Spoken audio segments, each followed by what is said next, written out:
Coming up on this episode of Nintendo Cartridge Society, the most explosive Switch 2 rumor yet. It's an Xbox. Leave your life or your money, so the Nintendo Cartridge Society leaves your life or your money with you.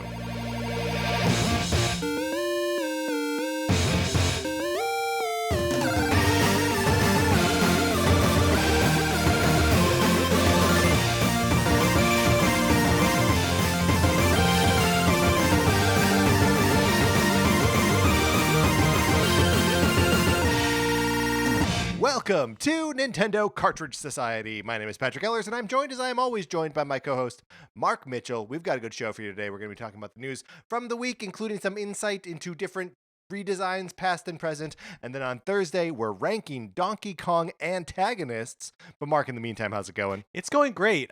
We are recording this episode remotely, and we're doing it on, we're video interfacing on Yes. Google Meet. And I accidentally, before I sent the link to you, I accidentally sent it to a roofing contractor. And then I recalled the message as soon as I realized my mistake.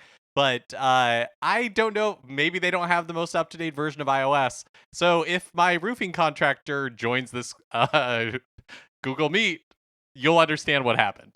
Yeah, we're going to see what they think about Xbox, I guess. That's right. Special guest. Special surprise guest. We should always just have the Google Meet link just open and out there, sent to a random person. You're and right. See, even when we're recording in person. Yeah, it really should just a random telephone number and see if anybody joins. There we go. We need your calls. Mark, if people want to support us without calling in, they can head on over to Patreon, patreon.com/Nintendo Cartridge Society, where if they are supporting us at the 8 or 16-bit levels, they get access to our once-a-month episodes of miniseries that we're putting out, like NCS Arcade. Yes, Patrick and I generally are playing games that neither of us have ever beaten before for NCS Arcade, but to kick off Season 3, we are returning to the arcade itself, and by returning, I mean this is the first time we're doing it in NCS Arcade. We are going to be playing Donkey Kong, Donkey Kong Jr., and Donkey Kong 3, the arcade versions. So the way I'm playing it is the arcade archive releases that are available on the Nintendo eShop that are published by Hamster. And we're going to be talking about that at the end of the week. So something to look forward to pretty soon.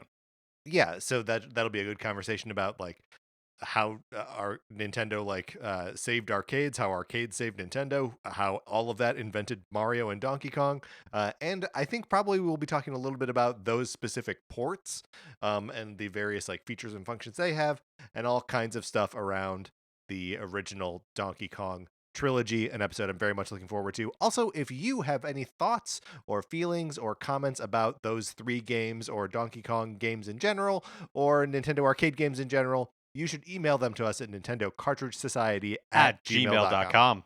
And it doesn't matter if you're a Patreon supporter or not, you can send those emails in, and you can listen to the episode where we read those emails just by following us for free on Patreon, which you can do, Mark, for how much money? Free! For free! So everyone over there can check out those episodes when they come out. We will be recording this Donkey Kong episode, I believe, this weekend. So it'll come out right at the beginning of February. It's our January episode. Off to a good start. And then also with our email address, you can send us an email asking to join our Discord. We'll send you an invitation. You can join right away. People are talking about the games they're playing. They're talking about what they think is going to happen with Switch 2. We're reacting to Switch 2 stuff. It is a great place to be and a great place to coordinate with people playing Pikmin Bloom, Mark. Don't you think? Yeah, oh yeah, that's true. I have not got many steps in recently, so I haven't been participating in the weekly challenges, but I've got to get back in there now that life settled down a little bit. Yeah, we got to get back in there. We recently failed a flower challenge last week. A flower planting challenge. It wasn't great. We're really missing Kyle. Yeah, we're really missing Kyle. Heal up, buddy. All right. That's enough of that. Let's get into what we've been playing this week.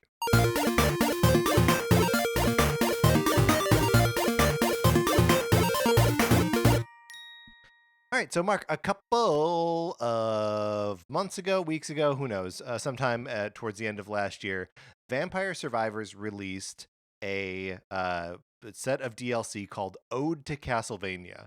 And at the time, I was like very excited about it, but I was like, I don't know when I'm going to play this because now Vampire Survivors has to me become a co-op game and not a single player experience. But this weekend, I'm visiting my friend Andrew, and so the two of us have been playing Vampire Survivors Ode to Castlevania. So what is the like Castlevania part of it? Is it characters? Is it music? Like, Yes. So it's the music is Castlevania-y, and there is so the way Vampire Survivors usually works is that there are like all these different characters, and you go into these maps that are like procedurally generated, and they're all like different themes, and sometimes they scroll vertically, sometimes they scroll left and right, sometimes they're like huge open areas. And the thing that is immediately apparent with the Ode to Castlevania stuff, which is kind of like integrates itself into the rest of the game, right? Is that you have a new map to explore with your existing characters. Um, and the difference between this map and the other maps is that it is not procedurally generated. It is instead a huge, just enormous map that is like the fields outside of Dracula's castle and Dracula's castle itself. And what's cool is like as you're playing through the Ode to Castlevania content, you end up unlocking Castlevania characters that you can like take back in there. Each Castlevania character has its own like unique starting weapon. And then there are like other special weapons that you can unlock as you find them in Dracula's castle. And then beyond that, there are boss characters, which you can find by like triggering these like red pentagrams that are marked on your map once you find the map for Ode to Castlevania. And like it takes a I really like Vampire Survivors, like the normal version of it, for its sort of like chaos and this like feeling of like the sort of slot machine energy of like you're getting these upgrades, and like if you're upgrading right, that's really all that matters. But the thing that this adds is like a level of intentionality to it, because you have a map and you have like finite discrete points that you need to visit and things to do in each of those spaces, which is like a thing that a procedurally generated level can't do, right? So this enormous sprawling Dracula's castle adds a level of intentionality to Vampire Survivors, which I now recognize it was lacking. So it rules. I'm having a great time with it. yeah, that sounds really cool. Also, I've got to say, strong name, Ode to Castlevania. I like that a Yeah. lot. Yeah, it's rock solid. There's nothing really to complain about there. We've unlocked a couple Belmont characters so far. Mark, how many Belmonts do you think should be in a game like this? Like I mean, how 30? many? Yeah, how many? So many Are there? Belmonts. There's so many. There are so many Belmonts, and then like scrolling through all the characters that we need to unlock, and it's like Belmont, Belmont, Belmont, and then I can see like Alucard's in there, and I'm like, hey, I know him. Are there like specific things you have to achieve in order to unlock characters, or is it just Yes, points or and time or? no, it's a lot of specific stuff. And the game is sometimes good at telling you what you need to do, and sometimes bad at telling you what you need to do. But I think that's part of like Mark. I don't know if you've played any of Vampire Survivors, but like the character unlock tree, and like the you can pair a weapon with a passive item, and it like evolves into like a new item. All of this stuff is like you have to start like digging in the menus or just like experiencing things at random in order to like actually achieve these things. And it's an interesting little quirk of Vampire Survivors where the game feels really shallow until you start digging into it. You need to discover the depths of the game. It does not ever tell you about its own depths. So I'm certain that there are things to unlock these characters, if I want to unlock them all, that we'll have to look up or randomly experience or whatever, because the game is like actively not telling you how to do these things. This is only kind of related, but I saw that they're working on a film adaptation of Vampire Survivors, which feels like you're basically just the I don't know what name, that right? means. That's like Yeah, I think so. 'Cause what is it otherwise? There's just like a million monsters on screen all the time. yeah, I mean, that's not the worst premise for like a movie, but No, no, I guess not. Where you're just like there are too many monsters. Other things I've been playing this weekend with my buddy Andrew. He was right at the end of Luigi's Mansion 3, and just needed to beat like the 2 final bosses, which I won't spoil here. Um, but he was having a hard time with it, and I was like, "Oh, why don't I just pop in as Luigi and we can do this together?" And he was like, "You can do this together?" And I was like, "Yeah, man, let's do it." And it was very fun and rewarding to have 2 people like who know how to play Luigi's Mansion working together in the co-op. And Mark made me remember that you and I did that, 5 years ago when the game came out, and that we should do it again because we both put Luigi's Mansion 3 down despite the fact that we had a great time with Luigi's Mansion 2. I know. The problem I ran into is that we played I remember, together in yes. co-op, and then but it's not but we were playing on your save, and so Yes. I had to go back and basically like start over, and that killed it for me. It's like, "Oh, Right. I don't want to do this again. I've already experienced this." But it would be really fun. I'm curious, how did the final boss in 3 match up to the final like encounters in the second game? I think the encounters at the end of the second game were better. Were more fun. The final boss at the end of um so there are like 2 basically final bosses, and the first one is a real like switching between Luigi and Luigi thing. So like the juggling was difficult for a single person to do and super fun and easy for us to do together. And then the final boss was mostly like avoiding stuff until it was, vulnerable and then taking advantage. So um feeling a little bit uninspired at the end. Although like the ending cinematics and like all the graphics in that were like great, and I forgot how like sharp and cool the cutscenes are in Luigi's Mansion 3. It really is a pretty game. I've of course been playing the Donkey Kong arcade games that we'll be talking about on the Patreon feed. I also was traveling a little bit this weekend and saw family, and so was playing some Mario Kart 8 Deluxe. And I've been putting when I'm doing these like gaming sessions with family, I've been putting more time into the booster course pass tracks, and Yes. I still, like our definitive ranking, I still think it holds that the booster course pass tracks are generally not as good as the ones Yes. that were available in like the base game and that original DLC. But I will say, Absolutely. like, my appreciation for some of them, like Yoshi's Island and the Squeaky Clean Sprint and like those, like there are some real gems in there. That squeaky clean sprint is so good. It's so good. It's so good. The only other thing I want to mention that I've been playing before we move on to the Switch preview stuff is that Mark, last week I was talking a little bit about how I couldn't find my copy of Metroid Dread because it was inside the collector's edition box, which is tucked away on a shelf in my kitchen. Um, uh, but I brought it with me on this trip, and I've been playing it a little bit, and I'm playing it on hard mode, just because I figured, why not? I beat it on normal mode however many years ago when it came out, um, and so I'm still super early in the game again, but man, it feels so good to run around in that game and like just execute that counter and like blow the bad guys away and do the slide and like I don't know, the mobility of that character is just so good.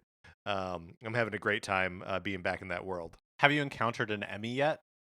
Yes, you encounter an Emmy pretty early, um, but it's kind of like a busted up Emmy. I Uh-huh. I just finished the first like real Emmy section and the boss that turns invisible right after him.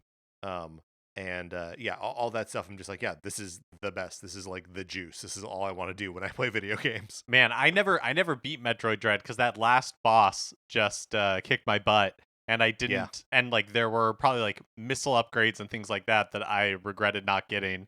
Um, but I had a lot of fun with it up into the point that I hit that wall.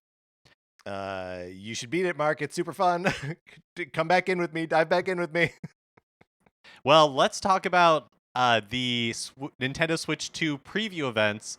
Last week we talked about signing up for tickets in or entering the lottery, hopefully to get tickets for the event for us that was going to be in Los Angeles. And to yesterday, the drawing was held, and I was not successful in getting tickets to the preview event. Mark, I was also not successful in getting tickets to the preview event. Have we heard if friend of the show Connor McCabe was successful? Because We have not heard yet. No. okay, because last week we said that he would have to come on as a guest, and we may have been foretelling our reality. And we said we would be okay with that. Oh yeah, no, that's right. Yeah, of course. But I'll have you know. Hold on, wait, Connor. No, you keep going. Connor texted me about this. oh, okay. But keep going. And then I don't think we knew this before, but on the website it does say that they're going to be opening up a wait list starting on Wednesday at 1 p.m. Pacific time. And it'll be first come, first served if there are any like unclaimed or leftover tickets, which means that Wednesday at 1 p.m. Pacific time is going to be another disaster on the Nintendo events website. But I'll try. I'm going to try for it. Yeah, I'm going to try for it too. I assume that it will be like a nightmare scenario where we all crash the website and just nothing works. But that's okay. That's part of the fun of engaging with Nintendo stuff. Yeah, absolutely. Okay, I can't find this text. Connor texted me to be like, "Hey, if I have to be your correspondent, I'll be your correspondent." So he's fine with it too.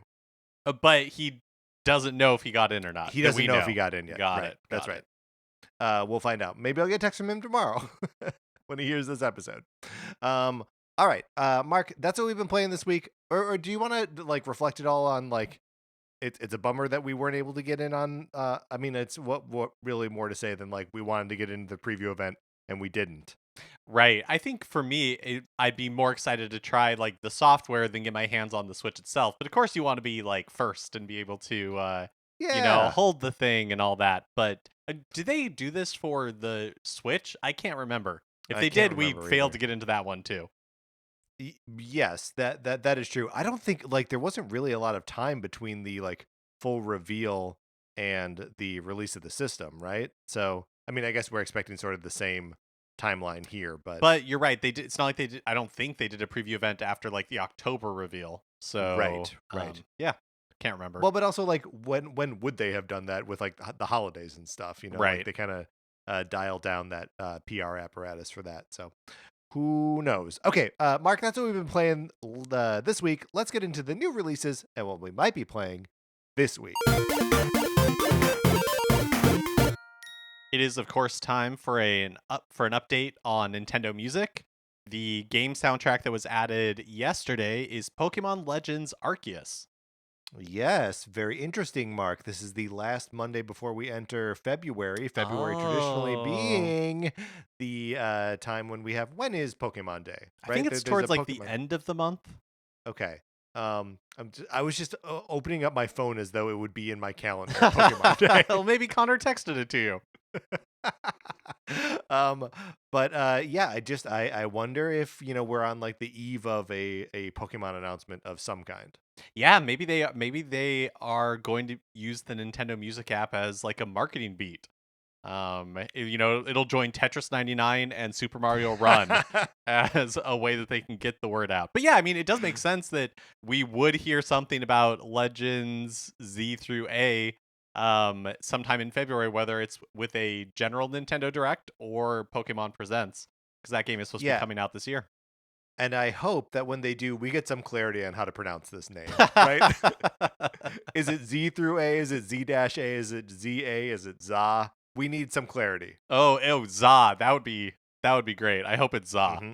I hope it's ZA too. It makes me think of pizza. Yeah, it makes me a little hungry. Also, an update on Donkey Kong Country Returns HD on the eShop bestsellers list. We are kind of casting shade on Donkey Kong Country Returns HD when we recorded last week. I don't regret it for a second. Yeah. I don't regret it for a second. Because we mentioned that it was number 2 on the eShop bestsellers chart last week behind Jamboree.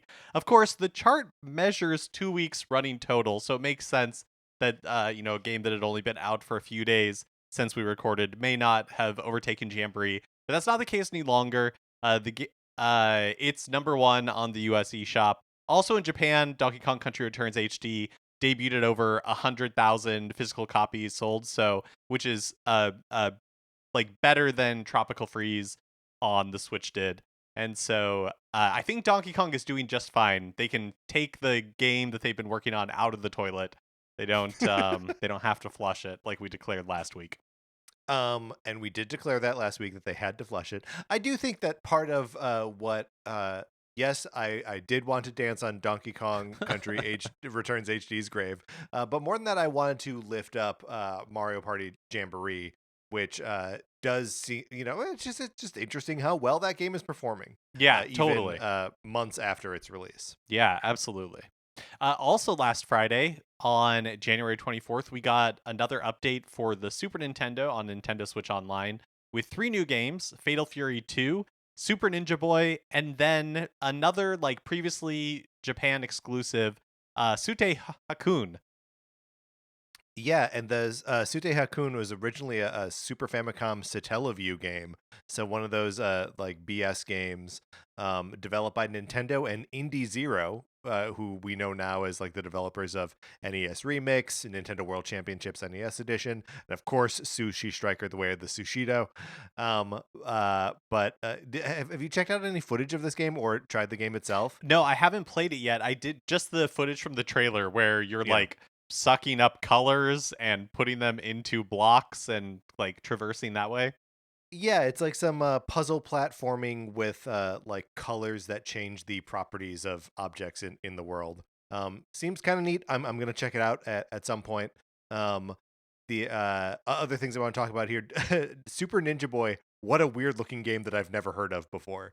It's not a Super Famicom only game, but like it sure looks like it was one, right? Yeah, and it's an RPG, right? Kind of, yes. Or it is an RPG, except the random battles that like you encounter like turn into a side-scrolling sort of like beat 'em up thing. But in some cases, it's platforming, and in other cases, it's menu-based combat. Excellent. So like, it seems like it's all over the place. And then lastly, Fatal Fury 2. This is the SNK fighting franchise that obviously has a much bigger footprint in Japanese video games than among like North American audiences. So the difference between the two trailers in this NSO reveal for the Japanese and North American territories were stark. The North American version just showed a single fight between Mai and Terry, like Terry Bogard. Terry Bogard, of course, being a character who shows up in Smash Brothers, and Mai being like the other, marquee character, if there is one, in the U.S. for Fatal Fury. And in the Japanese version, it's like the character select screen showing off all the characters, being like, don't you love all these guys? And it's just interesting the different ways, like how you localize trailers based on what's important to people. And Fatal Fury, like in the US, just struggling to be like, do you remember any of this? Do you recognize any of this? And Japan being like, you love it all. Yeah, I wonder if like for like a retro game like Fatal Fury 2, if it makes a difference. Like I wonder if they have Great ways to measure these like I don't know exactly how you would measure the effectiveness of one trailer over the other in different regions. But yeah, I wonder if they're just like going with their gut and they're like, look, if anybody knows anybody from Fatal Fury 2, it's going to be Terry because Right. he's in Smash Brothers. So let's just heavily feature him. I don't think I know who Maya is. You'd probably recognize the character if you saw her, but them showing just like the one fight almost gives the impression that they're the only two characters in the game. That's what the 2 stands for in Fatal Fury 2. Fatal Fury, 2 fighters. And let's see. Today, Tuesday, January 28th, Life is Strange Double Exposure is released like physically. The game was released last year digitally on Switch, but is now available at retail. And then on Thursday, I think, Patrick, you highlighted this one just because I had so much fun with the previous Hello Kitty title, Hello Kitty Cruisers. And this, of course, is... Mark, say it the right way. You're right. Hello Kitty Cruisers. There you go. Yeah. And then on Thursday, we're getting Hello Kitty Island Adventure. Hello Kitty Island Adventure is like an Animal Crossing like, right? That was like when it was revealed, it was like for Steam and phones, I think, or maybe just Steam. And now it's coming to Switch, and I don't know, it seems cute. I also just want to call out that their Nintendo in North America just kicked off a supercharge sale, and there's a couple of deep discounts on Nintendo first party games. Like New Super Mario Brothers U Deluxe is 33% off, so it's $40 right now instead of 60. You can get another code Recollection I saw for that. Yes. $41.99 instead of 60. The Mario Golf Super Rush is $40. Mario Striker League is $40. Clubhouse Games 51 Worldwide Classics is $28. So Sparks of Hope is $20.99, $21. So yeah, if there's some of these like Switch library titles that you haven't picked up before, now could be a good time to do so. And then there's a bunch of third-party games on there as well. Is there anything in there that you were thinking that you would jump in on, or are you kind of like you have the games you're interested in? Well, I as far as Nintendo first party, I think I pretty much have everything I'm interested in. I saw that Cult of the Lamb is on sale right now, and I don't know when I would get around to playing it, but I've just heard such good things that. Well, and it's like the special edition too, or like the with all the DLC. I think so. I think that's right. Sale, yeah. Yeah. Yeah, every now and then I'm curious about the Mario sports games I didn't pick up, which is to say everything except for tennis. And you just said 2 of them were on sale, so maybe it's still even 30% off is still like over $40, which feels like that's a little bit more than an impulse purchase. You know what I mean? Mm-hmm. If they could get that down to like 30, I'd be like, yeah, okay, great, let's do it. But they didn't. So I don't know. I got to think about it. Yeah, I kind of this is making me think of some of the discussion online around the Switch is will we see a Nintendo Selects line again? Right. Nintendo Selects, man, when was the last time they did that? The 3DS maybe? Yeah, they did them on 3DS. Like a brand that they used to use for discount. They would like discount permanent discount. Yeah, permanent, like re-release Nintendo first party games that were like older library titles on a system and reduce the price. Like I think on the 3DS they were $20. During the GameCube era they were $20. Which for 3DS games that's half, right? Like right. that's half price for those games. And stuff like Ocarina of Time 3D and Super Mario 3D World, like big heavy hitter games. I actually don't quote me on 3D World, but Ocarina of Time for sure was part of that.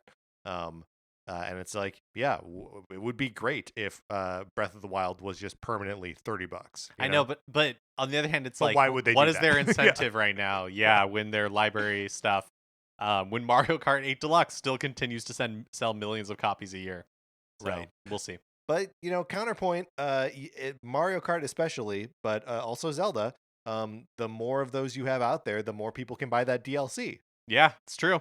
It's true. But anyway, that's just not what they're doing. Check out the Supercharged sale. There is cool stuff on there. All right, Mark, let's close out the new releases. Which brings us to a regular segment on our show. It is time for 433. In 1952, American composer John Cage wrote a piece called 433, wherein a performer or group of performers didn't play their instruments for 4 minutes and 33 seconds. For the purposes of this show, our instruments are talking about Nintendo. So, for the duration of one performance of 433, Mark and I'll talk about something not at all Nintendo related, thus fulfilling the contract of the piece. Mark, we've both been traveling, so it is time to possibly revisit the topic of our airplane preferences. Yeah, that's right. This has been on my mind because I used to pick a seat and then forget it. But my strategy has changed now. I will pick a seat, but then I will constantly be like checking to see what the deal is because if there's like lots of availability in the back or it seems like the back's going to be pretty empty, I'd rather sit in the back and have more space. But if it looks like it's going to be a full flight, then I want to be as close to the front as possible. Sure. So you're describing a scenario where like seat selection is part of the like process ahead of time, either when you're buying tickets or choosing to upgrade between like when you buy the tickets and when you actually get on the plane. Yeah, which is not always true, but has been my experience most recently. I feel like a lot of my flights recently we've been doing Southwest, so it's like you need to. Then the way Southwest works is that like you get a spot in line, and then it's sort of like a free for all boarding. You get to sit wherever you can before someone else gets there, and that is a stressful time to like pick out your seat and like work your priorities in real time. Have you seen that starting next year they are doing away with that? Yes, And they are going to yes, be just like a traditional, airline, pick your seat ahead of time. They're going to put people in different, there'll be a fancier first class, a more leg yes. room. Their Southwest is becoming just another airline. And you know what? Like, that's not really the thing that I mean, and maybe it'll make like the prices go up or something, but like, that's not the thing that like brings me back to Southwest. I'm not like, ooh, goody, I love this chaotic line structure out front. It's so stressful when it's like line up according to your number, and you're like, I gotta talk to people and figure out what number they are. Oh, No, yeah. thank you. Yeah. Although it really stings when you're in like the late B or C group. Yeah, yeah. It's like, who cares at that point? So what are your preferences for like what are you actually shooting for? You said the back of the plane if you think you're gonna have more room. But all things being equal, where do you like to be? Yeah, on shorter flights, I like to be at the window.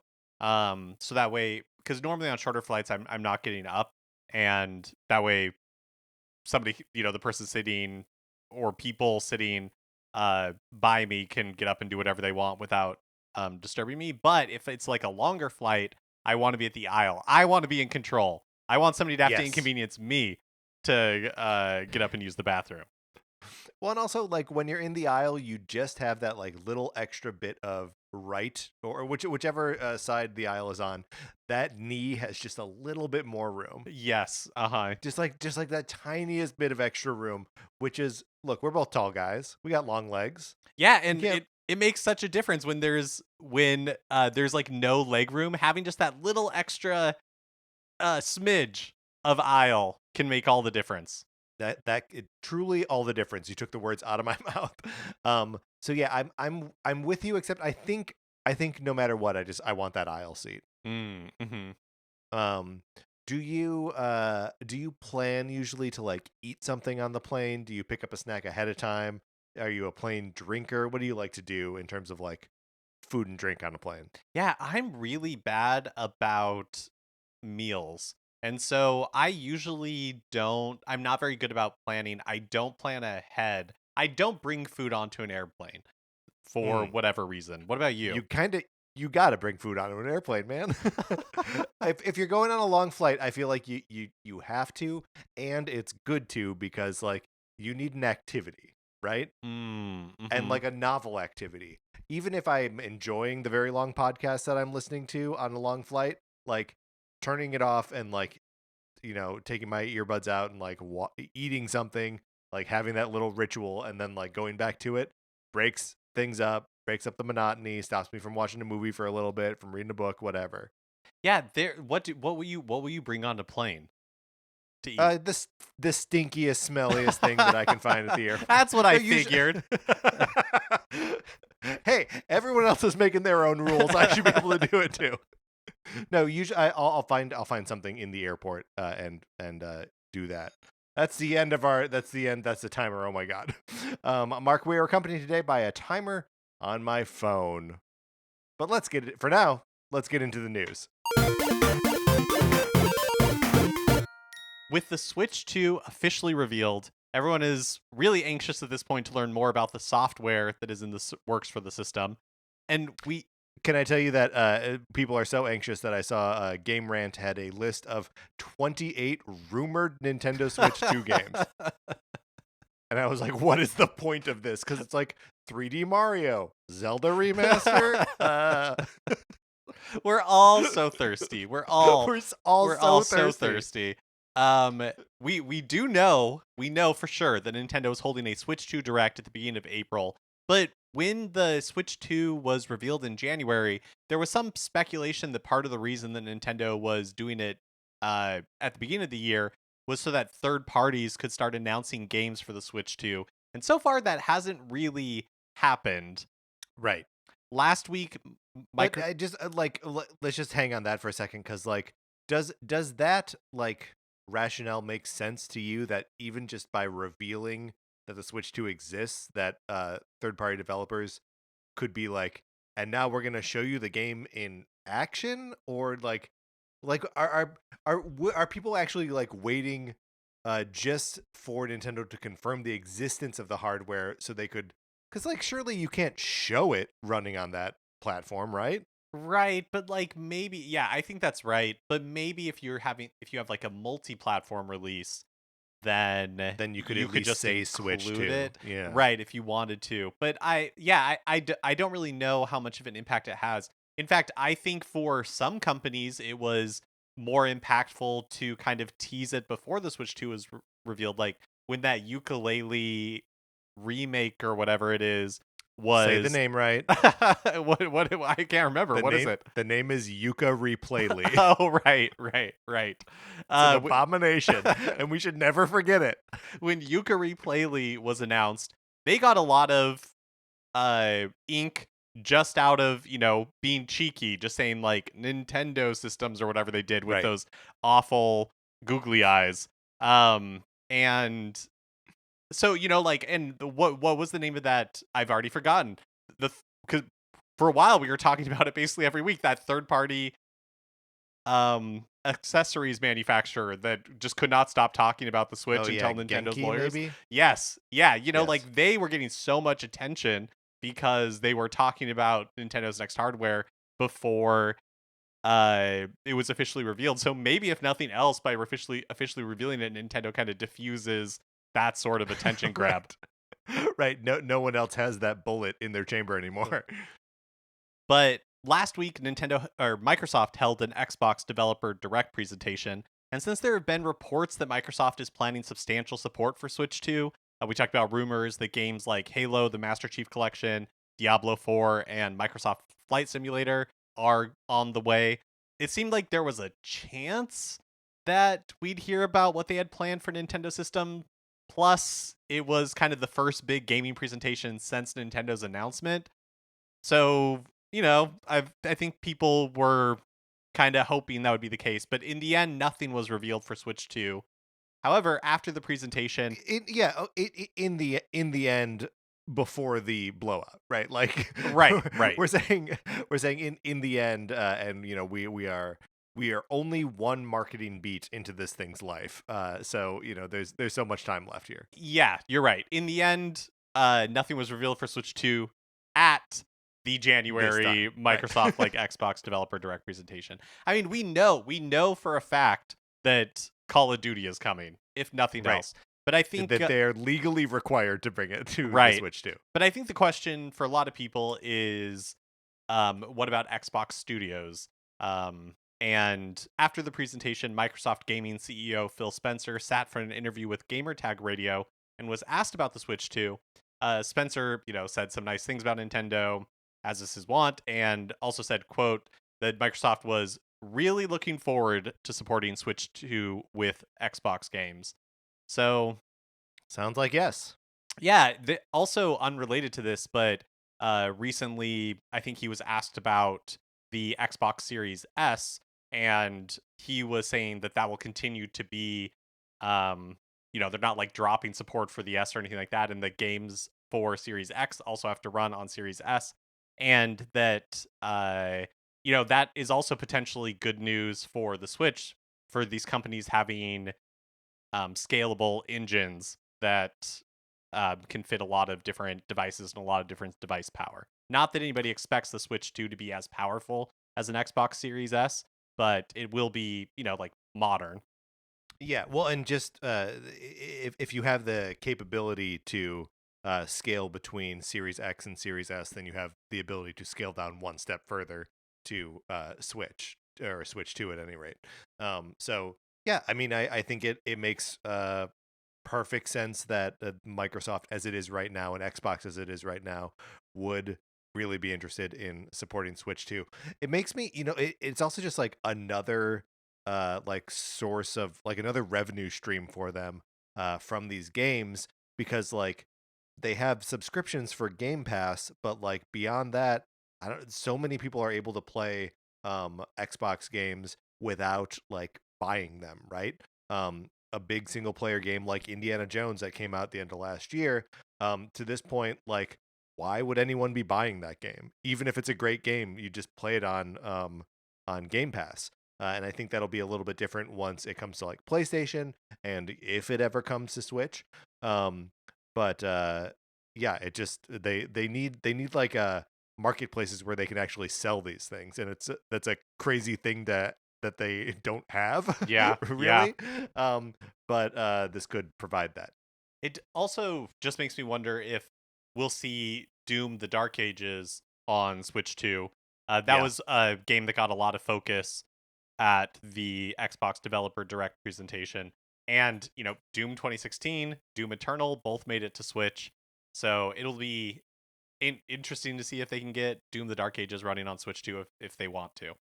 I hope they do it. I mean, Doom especially has that like pedigree of like the original Doom famously runs on everything. But like, why shouldn't that be like part of the ethos of Doom as a series? Like, why isn't that has to be one of the touchstones?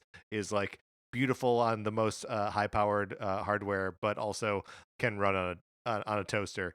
That's cool. I like that. Yeah, also, The Dark Ages is not going to have a multiplayer component, which will be Interesting. a first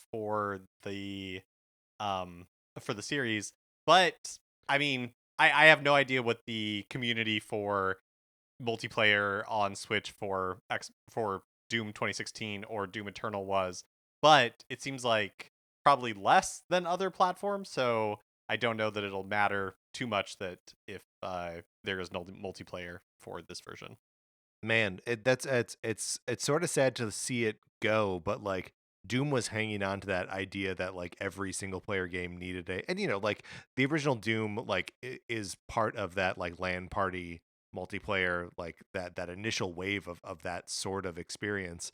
Um but like yeah, I think like as it progressed, like you never heard people talking about playing Doom online, right? Like playing the multiplayer Doom. Right. And Uh and yeah, they've in developer interviews they were talking about how they had some ideas that they really wanted to do, but how do you balance the yes. multiplayer and the single player and like put things like there's like dragons in Doom: The Dark Ages, and how do you balance that for multiplayer? You know what I mean? So Yeah, I think they totally. Well, and it's also just like just make separate games. Like just make the one game that's multiplayer and the one game that's single player. We're used to that now, Like you it wasn't that long ago where if you released a game that was like multiplayer only, people would be like, "What are you doing? That doesn't make sense. No one's going to play that." And now it's like, "Nah, no, that's just the type of game that we all sort of accept." right, and it wasn't that long ago that every single player game had to have some sort of multiplayer component because Yep. studios were terrified that if it didn't have a online multiplayer deathmatch of some sort, that They would people return it to GameStop or whatever. exactly. So like Yeah. games where it never really made sense, like Metroid Prime 2, Donkey Kong 64. right. Nonsense. So yeah, interesting to see these trends come and go. Yep. Extremely OK Games, developers of the indie hit Celeste, have announced that their follow-up title, Earthblade, has been canceled. In a blog post, Maddie Thorson of Extremely OK Games explained, quote, Noel and I also began to reflect on how the game has felt for us to work on day to day and realized that it had become a struggle for a long time. Sure, working on one project for so long is bound to become a slog, but this feels like a deeper problem. Celeste's success applied pressure on us to deliver something bigger and better with Earthblade, and that pressure is a large part of why working on it has become so exhausting. Yeah, so kind of just the like expectations game, right? Or like expectations creep from cuz I mean Celeste is kind of hailed as one of those like best platformers, best indie games, best Switch games. It's on a lot of lists of impressive video games. And I kind of can't imagine what it would be like to try to follow that up. I know. Like, Extremely OK Games says that they're now going to refocus on smaller scale projects and they're prototyping and exploring all that. But really, they're trying to, quote, rediscover game development in a manner closer to how we approached it at Celeste or Tower Falls Inception. And this has prompted some discussion online about the pressure, like you were mentioning, Patrick, of trying to follow up giant indie hits with new games. And you can't help but wonder if something like Hollow Knight Silk Song, the uh, new game from the developer of Stardew Valley, Haunted Chocolatier, Katana Zero DLC, all announced but missing in action for a long time. And when you have, Yeah. like, I don't know, just, I mean, in a non-video game example, you have to imagine that for somebody like George R.R. Martin, what is the incentive to, To put out the like, next one so people can tell you it's not as good as what's already come before. exactly, yeah. So yeah, I'm totally sympathetic. I mean, think of a Sports Story as an example. Totally. Golf Story on the Switch was like Big I indie would say hit. like, yeah, like kind of surprise success for the system. They spent a lot of time working on Sports Story, and the reception was not good. Right. Well, and it's not even really like it didn't review poorly, right? It was just like there is feature creep in this, but like it all works and is good. But like I don't know, I do think there's something about with few exceptions that like the second bite at the apple just like there isn't that much interest for it, right? Like you had the experience of Hollow Knight, you had the experience of Stardew Valley, you had the experience of Celeste. Do you really want like another take on that same experience, and how different will you accept it from the same creator and still be like engaging with that same concept, right?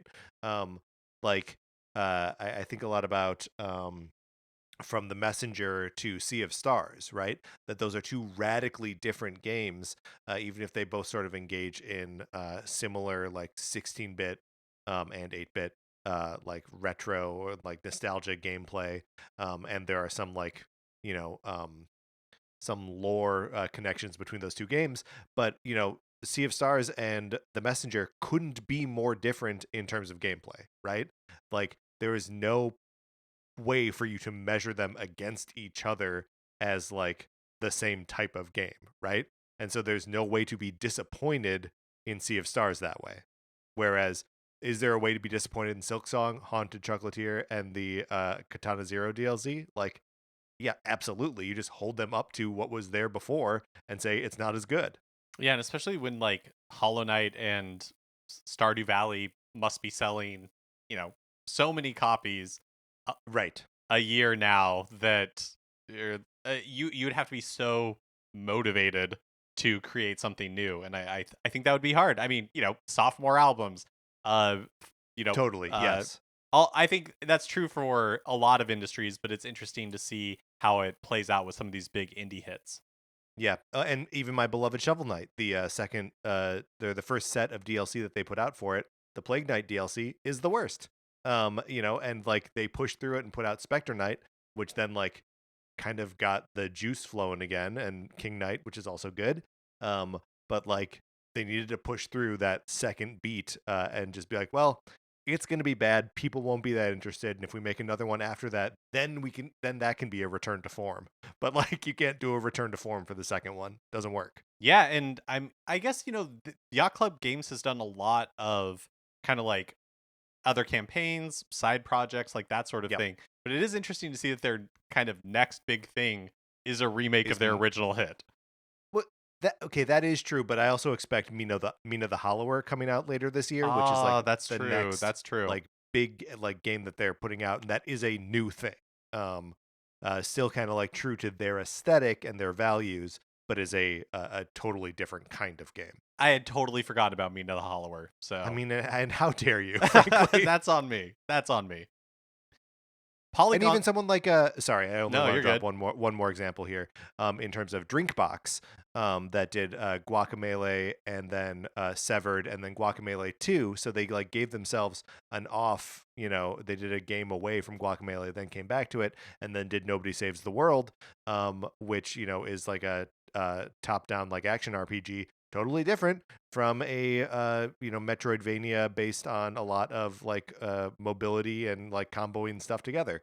So again, I think that this like the desire to follow up follow up a hit with basically another take on that hit is just kind of a doomed endeavor.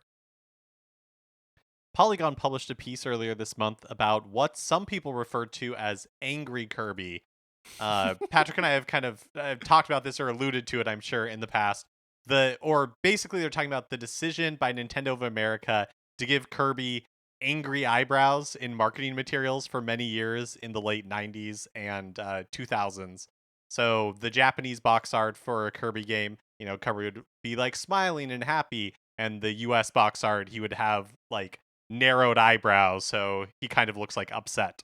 But that would be literally the only difference, right? Right. And in like the very early days, they were marketing Kirby as like kind of a gross out thing. We've talked about that original commercial for Kirby's Dream Land where he like sucks in an army guy and like spits him out as like a ball of grotesque ball of flesh.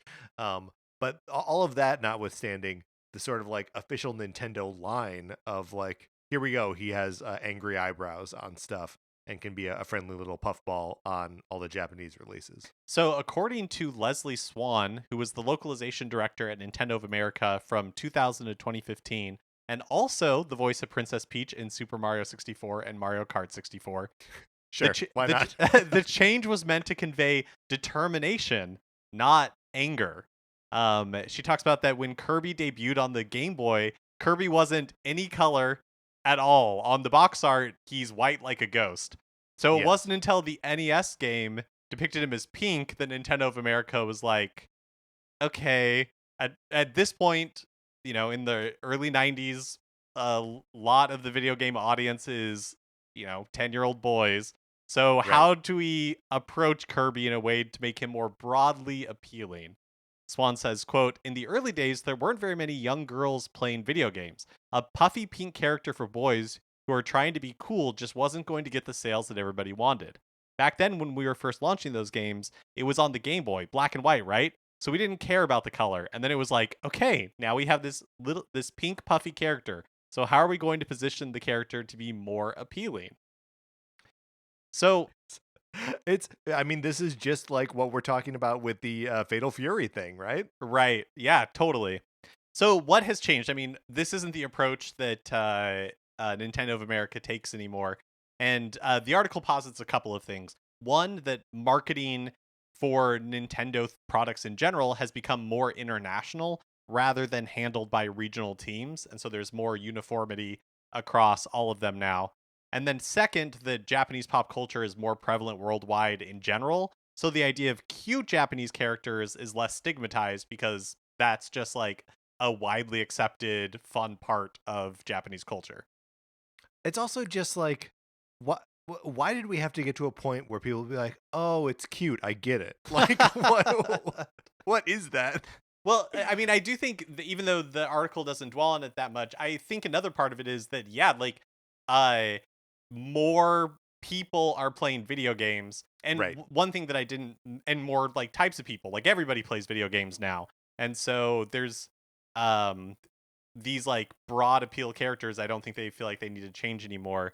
But one thing that I didn't mention here, but that they also talk about in the article is that in the early days of video games, the marketing execs that were brought in were coming from, like G.I. Joe and from, other like toys that they already had this preconceived notion about what video games marketing should look like. Right. Well, and famously, like even Reggie Fils-Aimé comes from Pizza Hut, right? Like it's all like people doing their best to figure out how to market to Americans, and especially in the '90s, there was just like this specific flavor of thing that was being marketed, and you couldn't go against it with a cute little pink puffball. Well, finally, speaking of the way that characters are presented, some official Donkey Kong merch that was previewed with the Rare-esque Donkey Kong Country character design has been re-revealed with changes to Donkey Kong's design that is more in line with like what we saw in that sneak peek of the new Mario Kart game that's coming to Nintendo Switch 2, and I would say more in line with the way he's presented in the Super Mario Brothers movie. He seems happier, dumber, cuter. Definitely dumber. Yep. It's also it's it's what we see in like the art on like Donkey Kong arcade cabinets and like the graphics on Game and Watch machines, where like on the outside of them where they're actually like drawing little cartoons of the characters, and the differences are subtle but effective, right? Yeah, it's really like a change to his brow to make it less like furrowed. So that way you Yes. see more of the area around his eyes. And then they put a little dimple underneath the nostrils above his upper lip. And it all goes a Yes. long way. It goes a long way towards like everything else. You can look at like side by side drawings if you Google them, and like everything else about the character, including like the position of his mouth, and like smile. He's smiling in both images, but in one of them he looks happy, and in the other one it looks like he's gonna mess somebody up. Um, and also interesting that like the Diddy Kong design between the two images, which like Diddy Kong is kind of like riding on his back and they're like high-fiving. The Diddy Kong design identical. Yeah, it doesn't change at all. It all just feels like, pieces are getting moved into place for Donkey Kong to be re-revealed in a video game of some kind in the future. I think people like Donkey Kong, and this friendlier Donkey Kong is the direction they're going. Yeah, it certainly does seem that way. And whether that's to like reclaim the design aesthetic from Rare and like the sort of like Rare retro, if they're bringing Donkey Kong more in-house, bringing him back to Japan, again embracing that like sort of like cute gear, or if it's just that if they just like want another chance at it, like everyone gets redesigned from time to time, and now it's Donkey Kong's turn. I think it's cool. I like to see Donkey Kong be a little bit less. He doesn't need a like 90s rad attitude. He doesn't need to compete with Sonic the Hedgehog right now. You know what I mean? Totally. I completely agree. All right, Mark, let's get out of the news. All right, that is going to do it for this episode of Nintendo Cartridge Society. Anthony DeLuca made our logo. Our theme music is provided by 8-Bit Betty. You can get more of his music by going to 8bitbetty.com or by listening right now. For my co-host, Mark Mitchell, this is Patrick Ellers saying thank you for listening.